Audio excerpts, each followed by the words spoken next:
Timmy es un chico de 16 años, de primero de bachillerato, de Ciencias Sociales. Aún no sabe lo que quiere estudiar.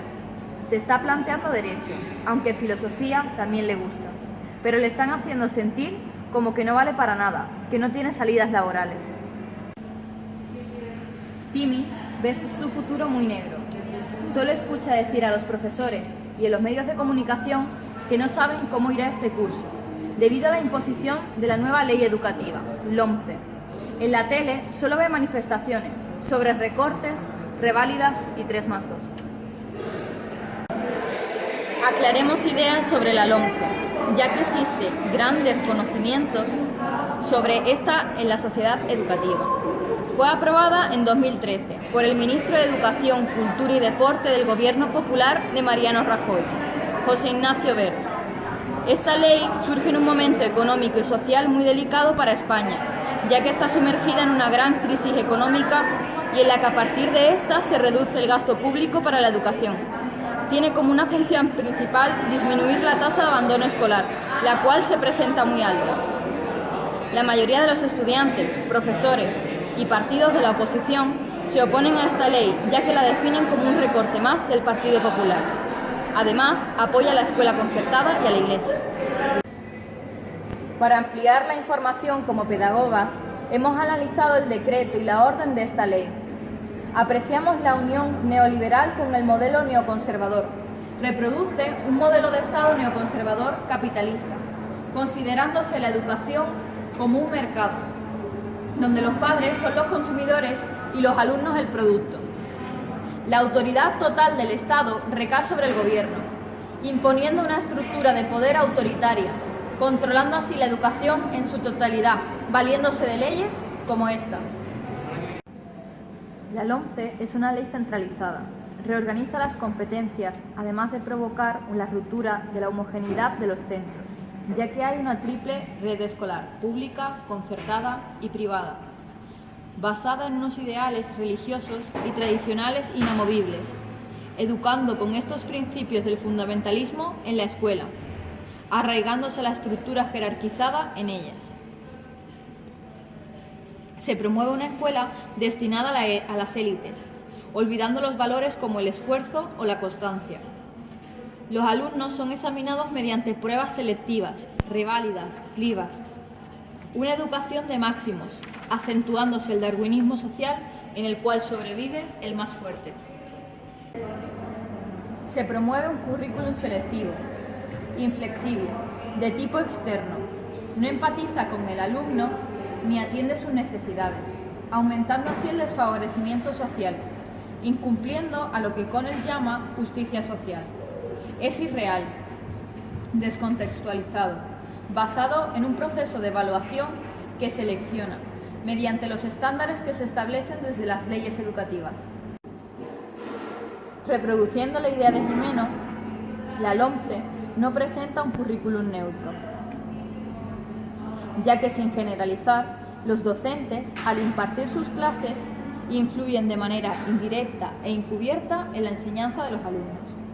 Como anteriormente nombrábamos, la educación es considerada una parte más del mercado. Apple entiende la educación como una inversión, no como un gasto público. En cambio, el Estado lo entiende como un gasto público para que el alumno sea formado. Los educandos, influenciados por la sociedad, deciden orientar sus estudios a un futuro laboral, dejando a un lado sus intereses.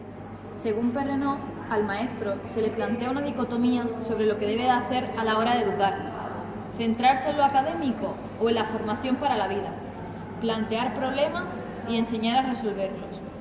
De ahí nacen dos conceptos relevantes en el proceso de instrucción: pragmatismo productivo, para que todos lleguen al máximo, exprimir al alumnado para satisfacer las necesidades del mercado laboral. O educar para la vida, afrontar situaciones mediante el aprendizaje por resolución de problemas, utilizando como base un currículum basado en hipótesis. En relación con el pragmatismo productivo, se establece un ranking competitivo entre los alumnos. según unos filtros académicos denominados notas de corte, ignorando así los aspectos cualitativos individuales del estudiante, centrándose únicamente en la cualificación. Por tanto, nos encontramos ante un modelo educativo diversificado, olvidando la equidad y la igualdad de oportunidades. A la hora de evaluar, se llevan a cabo unos criterios de evaluación en los que se priorizan los contenidos y no las competencias. No obstante, somos conscientes de la invisibilidad en el currículum de algunas asignaturas, lo negado, como Ciencias para el Mundo Contemporáneo, Música, entre otros, y la imposición a decidir entre asignaturas como Religión y Ciudadanía. En el currículum de esta ley se llevan a cabo las siguientes competencias: comunicación lingüística, competencia matemática y competencias básicas en ciencia y tecnología, competencia digital, aprender a aprender, competencias sociales y cívicas, sentido de la iniciativa y espíritu emprendedor, competencia de la conciencia y expresiones culturales. Estamos en mayo de 2017, segundo de bachillerato se acerca y Timi no sabe aún qué estudiar. No sabe si seguir a su corazón y estudiar filosofía o guiarse por su cerebro y comenzar derecho. La sociedad dice, y a Timi le surgen 1000 dudas. Timi, al igual que a la escuela, se ve influenciado por la sociedad, por el gobierno, por la Unión Europea, los sindicatos, medios de comunicación, la economía mundial, las editoriales, incluso los poderes fácticos. Pero su corazón late por filosofía, una asignatura con muchos interrogantes. Al analizar esta asignatura, intentamos resolverles algunas dudas a Timi. Nos encontramos con una paradoja. ¿Cómo debe de enseñar el profesor? ¿Debe orientarla a la vida, a la universidad o a superar un examen? Sin embargo, se dan respuestas a estas cuestiones dependiendo del profesor y de su metodología académica. La filosofía es considerada una asignatura troncal. En primero de bachillerato se imparten 2 horas de clases semanales con el nombre de filosofía, mientras que en segundo de bachillerato se dan 3 horas siendo historia de la filosofía. Por lo tanto, asumimos que se atribuye más importancia a la historia que al saber crítico. Comparando filosofía con el resto de asignaturas, vemos que pasa desapercibida respecto a las horas que se dedican semanalmente en relación con otras como matemáticas o inglés. Percibimos así que esta ley fomenta la formación de jóvenes con conocimientos científicos y lingüísticos, orientando a un futuro laboral como matemáticos o traductores. Las competencias que se desarrollan realmente en esta asignatura son competencia matemática y competencias básicas en ciencia y tecnología, competencia lingüística, competencia de conciencia y expresiones culturales y competencias sociales y cívicas. La estructura que se plantea es la siguiente: contenidos, por bloques. Contenidos transversales: el saber filosófico, el conocimiento, la realidad, el ser humano desde la filosofía, la racionalidad práctica. Entre ellas, las grandes cuestiones de la ética, política y filosofía social. Filosofía en artes y belleza, filosofía y lenguaje, filosofía y economía, filosofía ante los retos de los nuevos marcos laborales. Metodología. Esta ley propone un profesor instructor de contenidos, alejado de dinámicas innovadoras, ya que su única función es transmitir los contenidos en su totalidad. El desarrollo de las clases en concreto, el horario establecido, no se ajusta a una metodología de cambio y dinamización, impidiendo al docente la exposición deseada de su enseñanza. La metodología empleada reproduce el currículum que impone la ley. Estrategias positivas que ayuden con los temas. El alumnado investiga sobre los problemas filosóficos. Actividad y participación individual y colectiva. Los alumnos conocen y piensan sobre el tema de estudio y organizar el trabajo. Profesor como orientador y promotor y facilitador del desarrollo competencial.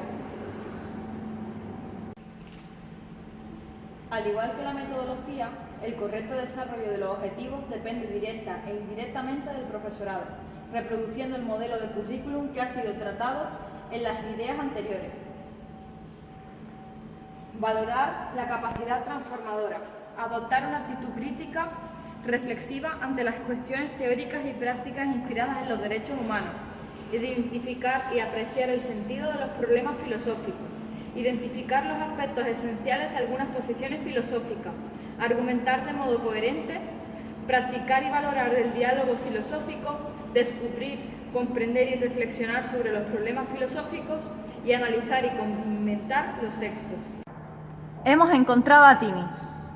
Hola, ¿cómo te llamas? Hola, me llamo Álvaro y soy el Timi del trabajo. ¿Qué edad tienes? 18 años, ¿Qué estudias? bachillerato de sociales. ¿En qué consiste el bachillerato de sociales? Pues debería de consistir en prepararme para las carreras que yo debería de estudiar, pero sin embargo es un poco más extraño. Estamos dando cosas que no deberían de ser así. Bueno, y cuéntame un poco más de qué quieres estudiar. A mí me gustaría estudiar por pasión filosofía, pero sin embargo mis padres me dicen que filosofía es una carrera sin salida y que debería de estudiar derecho, y ahora mismo pues estoy dudando. ¿Por qué dudas de filosofía? Dudo de filosofía simplemente porque, primero, que en el bachillerato donde yo estoy, en el instituto donde yo estoy, en el bachillerato, pues no estamos dando las nociones básicas para poder entrar a una carrera de filosofía. Y segundo, es una asignatura que no le dan tanta importancia como a otras asignaturas que pueden ser historia o incluso arte o incluso economía. Entonces, pues esos son los principales motivos por los que a mí me está haciendo dudar, porque yo estoy viendo que cuando salga de este bachillerato no voy a estar preparado. ¿Qué opinas de los contenidos de la asignatura? ¿Qué opino de los contenidos de la asignatura? Pues lo que opino principalmente es que falta contenido, bastante contenido. Damos muy pocos filósofos cuando deberíamos de dar muchos más. Nos quedamos con los filósofos los más importantes en pocas palabras, pero no porque un filósofo sea importante no significa que al resto lo debamos de no dar o de no estudiarlo. No estudiamos ni la ética, ni la moral, solo estudiamos el filósofo. Y eso está muy mal. Es decir, que hay demasiados contenidos académicos y pocos para aprender para la vida. Eso es. No nos enseñan qué es la ética, no nos enseñan qué es la moral. Lo único que nos enseñan es a aprender un nombre y a decirlo en un examen. Bueno, ¿y cómo está afectando la LOMCE a tu vida? Pues bastante negativo, no, bastante negativamente. Los maestros empezaron el primer trimestre sin ni siquiera saber lo que tenían que dar. Incluso en Historia de España, algo cómico que debo de comentar, es que empezamos a dar la prehistoria. ¿Y qué tiene que ver la prehistoria con la historia de España? Incluso los romanos, pero bueno, eso ya habrá gente que diga que es necesario y otra gente que no. Sin embargo, en matemáticas hemos empezado con temarios que nunca hemos dado. Nos han introducido unas integrales sin darnos previamente que es una derivada. Y eso, quieras que no, afecta bastante. ¿Por qué? Porque tengo que darle a una asignatura muchas más horas y sin embargo tengo que estudiar 6 asignaturas al mismo tiempo. ¿Cómo afecta la LOMCE a la asignatura filosofía, tu asignatura favorita? Pues la verdad es que pocas horas. En vez de tener 3 horas o 4, en vez de tener 4 horas o 3 horas a la semana, tenemos 2. Y 2 un martes y un jueves. ¿Crees que se infravalora la asignatura? Bastante.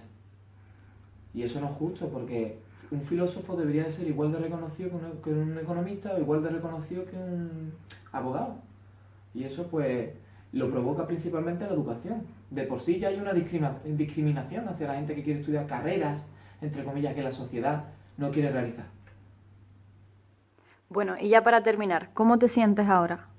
Pues bastante frustrado. Cuando estoy estudiando, no estudio las cosas que a mí me gustaría estudiar. Estoy estudiando por estudiar, estoy estudiando por escribir un papel. Y a mí eso no me gusta. A mí me gustaría aprender. Salir de clase y decirle a mi padre, papá, mira lo que he aprendido. He aprendido qué significa la ética y para qué sirve y por qué la establecieron, o cosas así, ¿sabes? Y sin embargo, pues para lo único que nos enseña hoy en día la educación es a darnos un libro, a estudiarte 8 páginas, para después expulsarlo en un examen. Vale, muchas gracias, Timi. Muchas gracias, Álvaro. Gracias.